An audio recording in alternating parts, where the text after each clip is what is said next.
sexy. I've got the look that drives you go wild. I've got the move that really move 'em. I said chill, up and down their spine. I'm just a sexy boy. I'm not your boy toy. I'm just a sexy boy. I'm not your boy toy. I make them hot. I make them shiver. Their knees get weak. Keep rolling. I ain't going to the channel. But I don't know. What are you wearing exactly? Man's not hot. Oh! But you know what is hot? Hell in a cell. Ooh, very interesting. Anyway, welcome to the Most Must See YouTube channel. Welcome to Heels and Faces. Heels and Faces. with your boy Sub-Zero. Falsetto. And as we already said, we are here to talk about Hell in a Cell on Heels and Faces. Oh man, obviously Hell in a Cell just happened. Hell in a Cell is in the air. Umlilo is fire. Yeah, she's Such an historic event and such an historic match in our lives. First happened in 1997, HBK versus The Undertaker, and we've had 45 Hell in a Cell matches after this past one. Which is actually insane that most of these guys are actually still living after having gone through all of that brutality. But no one is ever the same. I feel like Taker is the one that's responsible mostly for putting guys through hell. Yeah. Man's been in 14 Hell in and a he's Cell won matches. 8 out of that 14. That's hella crazy, and he still can live to tell the tale, so that's quite incredible. But of course, we are ranking the top 5 Hell in a Cell matches of all time. But as always, if you disagree with us, you can let us know in the comments. Let us know what you think. But we're gonna jump straight into it with number 5, and what we've got is the man that we've been talking about for the past couple of minutes already. Undertaker versus Brock Lesnar. This is from No Mercy 2002. Yo, the next big thing. With the what do you call it? Cobra. With the Cobra shoulders. Cobra shoulders. Hey. Brock was a little too big, man. He still is very big now, but he was insanely huge. Specimen. Was a specimen. Was he like? He was still just 20. Yeah, just he was like 20. 25 years old or so. He was still a young in his first year, and he's facing the Undertaker in the Devil's Playground. And Brock Lesnar brutalized the Undertaker in this match. It was such a bloody match. And in the end, the visual I'll never forget is Brock Lesnar holding the WWE Championship on top of the South. Right. So yeah. And I mean, building up to that match itself, we can already see that Brock Lesnar is absolutely beyond Taker at that point. He was out of his league. The reason why he had the cast was because of Brock Lesnar. Exactly, yeah. Brock was dominating that whole feud. But for me, this set this tone, and it was like, okay, this is how a Hell in a Cell match should be. Just brutal and bloody.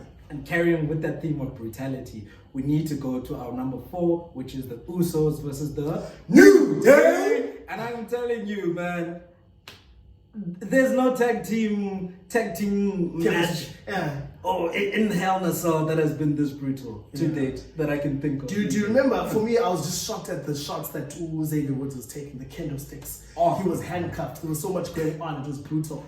It was brutal, and I mean it needed to be because these guys have been going back and forth, exchanging titles for the Months. So it made sense. They had to get inside Hell in a Cell, and they delivered. Yeah, we had to win it. Oos. Yeah, man. Oh, I'm spilling. And now we're gonna go over to number 3. Of course, one of my favorite feuds of all time. Dean Ambrose versus Seth Rollins. This was just after the breakup of the Shield, and these guys have been feuding for months and months and months. Fight forever. And these guys, they ended up going to Hell in a Cell in 2014. And what was really important for me in this and that, they were still sort of youngins as single stars, but then they were the main event. So it was like, okay, these guys are going to step up to the next level, and they did. Because for me, this was such a unique match, because as the match was beginning, the match hadn't even begun, they went on top of the cell, started fighting. Then they both fell from the sides onto the tables. They both had to get stretchered. We were like, I know, is the match over before it even starts? That was just the beginning. No, darling. They did the utmost and brutalized each other. Unfortunately, Bray Wyatt came through and interfered in the end in a spooky finish, like not hieroglyph.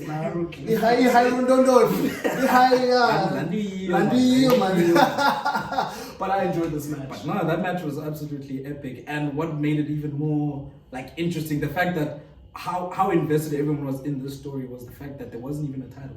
True, it was just two guys feuding, and Seth Rollins came through in the end, and this would of course lead to him becoming eventual WWE champion after cashing in WrestleMania 2015. Number two, I feel like this is Undertaker's list. He just made the list. Our number 2 is Triple H versus The Undertaker, featuring Shawn Michaels as your special guest referee. Oh, this match, just thinking about it makes me emotional. For me personally, this is the best, greatest match of all time. Best, greatest. Yes, I just created a new What thing. a catalog. But this match like had it all. Where at WrestleMania 28, it's the new style that is like longer instead of like wide. Undertaker came through with his cut hair, with his spooky like jackets. I remember the thunder going over He took off his hat. He took up that. This match had everything, and Yes, true. one of our favorite viewers of skills will love this one. There's that one moment where sweet chin music into the pedigree. Undertaker still kicks out. Yo! This is when I believed in the Phenom. Bruh, I will never forget that moment. No one had kicked out of that combination ever, and yet the dead man. He came through 20-0. That for me, Undertaker should have retired then. That would have been. And we had that iconic image: Undertaker, Shawn Michaels, all three of them hugging each other at the end. It was like so good. That wasn't even the main event of WrestleMania. It was crazy, but for me, that was like the greatest match. But it can't be the greatest Hell in a Cell match, simply because when you think Hell in a Cell, no matter who you are, there's one match that everyone thinks about, and that is still scarred. Scarred like this. We're gonna cut these cameras and we're gonna get Hell in a Cell. But Undertaker versus Mankind.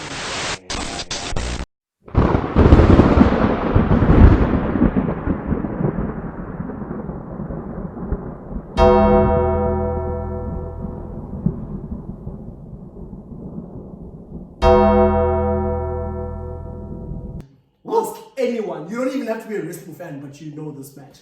Dude, if you've ever seen or watched wrestling in your lifetime, you will know that Mankind was thrown off that hell. The top of the cell. JR's iconic call. Good God Almighty, he's broken in half.